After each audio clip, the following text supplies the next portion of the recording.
በአቶ ጌታቸው የሚመራው ህወሓት ትግራይ ሊበራል ዲሞክራሲያዊ ፓርቲ የሚባል አዲስ ፓርቲ ሊያቋቁም ነው።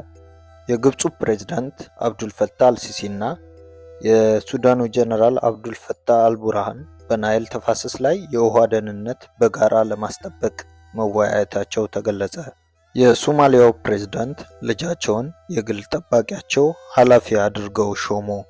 ወደ ዝርዝሩ ከማለፋችን በፊት ላይክ፣ ሼር፣ ሰብስክራይብ በማድረግ ቤተሰብ ይሆኑ እያልኩ ፈጣንና ታማኝ መረጃዎችን በየጊዜው እንድለቅላችሁ ሰፖርታችሁ አይለየን። ወደ ዝርዝሩ አልፋለሁ። በቅድሚያም በአቶ ጌታቸው ረዳ የሚመራው የህወሓት የተከፈለው ቡድን አዲስ የፖለቲካ ፓርቲ ለማቋቋም በሂደት ላይ መሆኑን ከአጋሮቹ መካከል አንዱ ለቢቢሲ መግለጹን ቢቢሲ አትቷል። ይህ አዲስ በምዝገባ ሂደት ላይ የሚገኘው የፖለቲካ ፓርቲ በሊበራል ዲሞክራሲ ጽንሰ ሐሳብ የሚከተል መሆኑን የተናገሩት አመራሩ ትግራይ ሊበራል ዲሞክራሲያዊ ፓርቲ በማለት ለመጠራት መወሰኑን ተናግረዋል። ስማቸው እንዳይገለጽ የጠየቁት እኚህ የቀድሞ የህወሓት አመራር ይህ ስም የፖለቲካ ፓርቲን ለመመስረት በእንቅስቃሴ ላይ ባሉ ሰዎች የተመረጠ እንጂ ከምርጫ ቦርድ እውቅና ስላላገኘ ጉባኤ ሲካሄድ ሊቀየር ወይም ሊሻሻል ይችላል ብለዋል። በሁለት ተከፍሎ እርስ በርስ ሲካሰስ የቆየው ህወሓት የኢትዮጵያ ምርጫ ቦርድ ባስቀመጠው ቀነ ገደብ ጉባኤ ማካሄድ ባለመቻሉ ከፓርቲነት ሊሰረዝ እንደሚችል ቦርዱ ማስታወቁ ይታወሳል። የመሰረዝ አደጋ የገጠመው የደብረጽዮን የሚመራው ህወሓት ከኢትዮጵያ መንግስት ጋር ተደራድሮ የፕሪቶሪያው ስምምነት እንደፈረመ ድርጅት እንደ አዲስ በቦርዱ መመዝገብ ተገቢ አለመሆኑን ሲገልጽ ቆይቷል። የህወሓት መሰረዝ ስጋት የፈጠረባቸው በአቶ ጌታቸው የሚመራው የህወሓት ማዕከላዊ ኮሚቴ አባላት ከሳምንታት በፊት ባወጡት መግለጫ በደብረ ጽዮን ለሚመራው ቡድን በጋራ ጉባኤ ለማካሄድ ጥሪ አቅርበው የነበረ ቢሆንም በጎ ምላሽ አለማግኘታቸውን ገልጸዋል።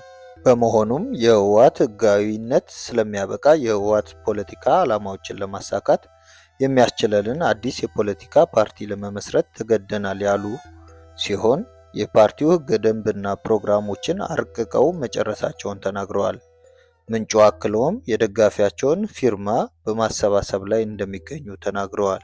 ይሁን እንጂ የኢትዮጵያ ምርጫ ቦርድ ያስቀመጣቸውን መስፈርቶች ገና ስላላሟሉ እስካሁን ድረስ ለቦርዱ በይፋ ያቀረቡት ጥያቄ እንደሌለ ተናግረዋል። የኢትዮጵያ ምርጫ ቦርድ ይህ ስብስብ ለምዝገባ እየሄደበት ያለውን ሂደት እንደሚያውቅ ምንጩ ለቢቢሲ ተናግረዋል። ይህ በምዝገባ ሂደት ላይ የሚገኘው ፓርቲ ክልላዊ ፓርቲ እንደሆነ የተናገሩት ግለሰቡ የኢትዮጵያ ምርጫ ቦርድ በግንቦት የመጀመሪያ ወር ላይ ቅድመ እውቅና እናገኛለን ብለን እንጠብቃለን ብለዋል። አዲስ የሚመሰረተው ትግራይ ሊበራል ዲሞክራሲያዊ ፓርቲ ከኢትዮጵያ ምርጫ ቦርድ እውቅና ካገኘ በኋላ ከባለ ሀብቶች እስከ ቀን ሰራተኞች ድረስ በአባልነትና በአመራርነት ተቀላቅለው ሊሳተፉበት እንደሚችል ተናግረዋል። ከፖለቲካ መስራቾች አንዱ የሆኑት አቶ ጌታቸው ረዳ የጠቅላይ ሚኒስትሩ የምስራቅ አፍሪካ ጉዳዮች አማካሪ ሚኒስትርና ፕሮፌሰር ክንዲያ ገብረ ሕይወት በሚኒስትር ዴታ ማዕረግ የትምህርት ሚኒስትር አማካሪ ሆነው በጠቅላይ ሚኒስትር አብይ አህመድ መሾማቸው ይታወሳል። እየተመሰረተ ያለው ፓርቲ ከብልጽግና ጋር የሚያገናኘው ነገር መኖሩን የጠየቃቸው ከመስራቾቹ አንዱ የሆኑት ግለሰብ ትግራይ ሊበራል ዲሞክራሲ ፓርቲ ከብልጽግና ጋር ልክ እንደ ሌሎቹ በአገር ውስጥ እንደሚንቀሳቀሱ ፓርቲዎች ተባብሮ ለመስራት ይችላል እንጂ የሚያገናኘው ነገር የለም፣ ገለልተኛ እና ነፃ ፓርቲ ነው ሲሉ መልሰዋል። በ1967 ዓ.ም በደደቢት በረሃ የተመሰረተው ህወሓት ከትግራይ ጦርነት በኋላ በገጠመው የአመራር ቀውስ ለሁለት ተከፍሎ እርስ በርሱ ሲካሰስ ቆይቷል።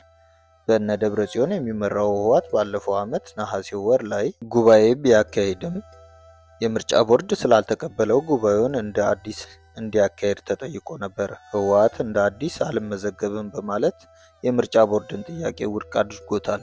ህወሓት እንደ ፓርቲ በቀጣዮቹ 2 ሳምንታት እንደ ፓርቲ እውቅና የማያገኝ ከሆነ መዘዙ የከፋ ነው የሚል መግለጫ አውጥተዋል። በቀጣዩ ዜና የግብፁ ፕሬዝዳንት አብዱልፈታህ አልሲሲ እና የሱዳኑ ጀነራል አብዱልፈታህ አልቡርሃን በናይል ተፋሰስ ላይ የውሃ ደህንነት በጋራ ለማስጠበቅ መወያየታቸው ተገለጸ። የሱዳኑ ፕሬዝዳንት ጀነራል አል ቡርሃን ሰኞ ዕለት በግብጽ ካይሮ ጉብኝት ባደረጉበት ወቅት ሁለቱ መሪዎች በተለያዩ ጉዳዮች ላይ መወያየታቸውን የተገለጸ ሲሆን በአፍሪካ ቀንድ ጉዳዮች በተለይም በአባይ ተፋሰስ ዙሪያ መነጋገራቸውን የግብጽ ፕሬዝዳንት ጽሕፈት ቤት አስታውቋል። ቀጣዩ ዜና ደግሞ ወደ ጎረቤት ሀገር ሶማሊያ ይወስደናል። የሶማሊያው ፕሬዝዳንት የግል ጠባቂያቸው በማድረግ ልጃቸውን መሾማቸው ተገለጸ።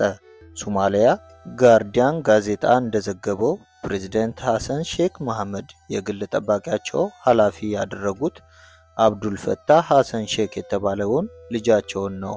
ቀደም ሲል በዚህ ቦታ ኃላፊነት የነበረው ማስላህ መሐመድ የቤተ መንግስቱን ጥበቃ እንዲመራ መመደቡን አስረድተዋል። ፕሬዝዳንቱ ይህን ውሳኔ ለማስተላለፍ የተገደዱት በቅርቡ በአሸባሪነት በተፈረጀው አልሸባብ ታጣቂዎች የተደረገባቸውን የግድያ ሙከራ ተከትሎ መሆኑን የገለጸው ዘገባው ይህም በጥበቃዎቻቸው ላይ መተማመናቸውን እንደተሳናቸው የሚያሳይ መሆኑን አስታውቋል። የፕሬዝዳንቱ ልጅ አብዱል ፈታህ የሶማሊያን ጦር ኃይል የተቀላቀለው እሳቸው ፕሬዝዳንት ከሆኑ በኋላ በቅርቡ መሆኑን የጠቆመው ዘገባው አሁን በሚሄዱበት ሁሉ የግል ጠባቂያቸውን በመምራት እንደሚከተላቸው አስረድተዋል። ፕሬዝዳንቱ ከዚህ ቀደም ሴት ልጃቸውን በውጭ ጉዳይ ሚኒስቴር ውስጥ ከፍተኛ ባለስልጣን እንድትሆን መሾማቸው ከፍተኛ ተቃውሞ አስነስቶባቸው እንደነበርም አውስተዋል። ለሰዓቱ ያስኩላችሁ ዜናዎች እነዚህ ነበሩ። ላይክ፣ ሼር፣ ሰብስክራይብ በማድረግ ቤተሰብ ይሁኑ። ፈጣንና ታማኝ መረጃዎችን አድርሳችኋለሁ። ለአሁኑ አበቃን።